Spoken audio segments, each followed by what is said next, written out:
Ketua DPR RI Puan Maharani mengajak Sekretaris Kabinet Pramono Anung berbincang dengan Presiden terpilih Prabowo Subianto di sela-sela acara kunjungan Paus Fransiskus di Istana Negara.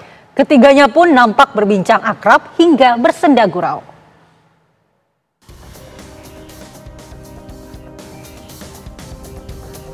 Ada yang menarik di sela acara kunjungan Paus Fransiskus di Istana Negara Rabu pagi kemarin.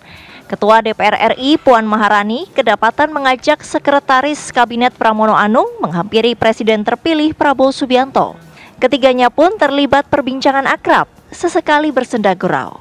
Kendati belum diketahui apa yang menjadi topik pembicaraan, momen keakraban ketiganya menjadi sorotan, apalagi usai Megawati Soekarno Putri sempat menitipkan salam kepada Prabowo di acara penutupan Rapimnas Partai Gerindra akhir pekan lalu.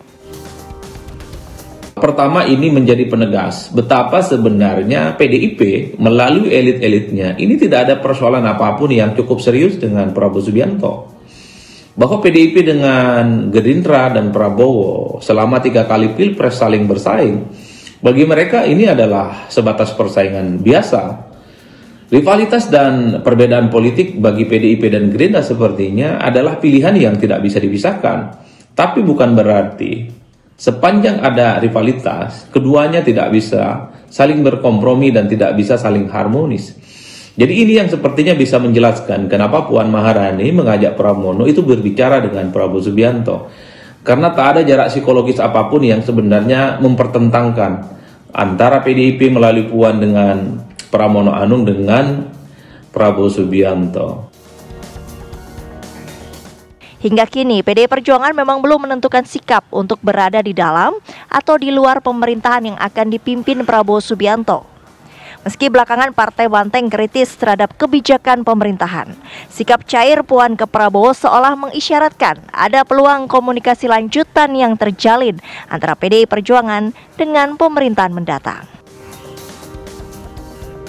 Selama ini misalnya kita melihat kawan-kawan PDIP adalah kawan-kawan yang cukup agresif menyerang kekuasaan politik pemerintah, khususnya Jokowi. Selama ini kita melihat bahwa elit-elit PDIP sering mengkritik secara terbuka terkait dengan keputusan politik Jokowi khususnya. Tapi di tangan Puan Maharani ada Pramono Anung di situ, seakan-akan di dalam internal PDIP ada sesuatu yang terus dirawat. Bagaimana mereka menjaga hubungan yang baik dengan Jokowi. Karena apapun istana sebagai tempat pertemuan Prabowo, kemudian Puan Maharani dan Pramono, itu adalah simbol kekuasaan pemerintah saat ini. Bahkan Puan misalnya dalam berbagai statement politiknya beberapa waktu yang lalu cukup akrab, cukup hangat dengan Jokowi. Bahkan ini yang saya sebut sebagai mazhab lain di internal. Tim TV One mengabarkan.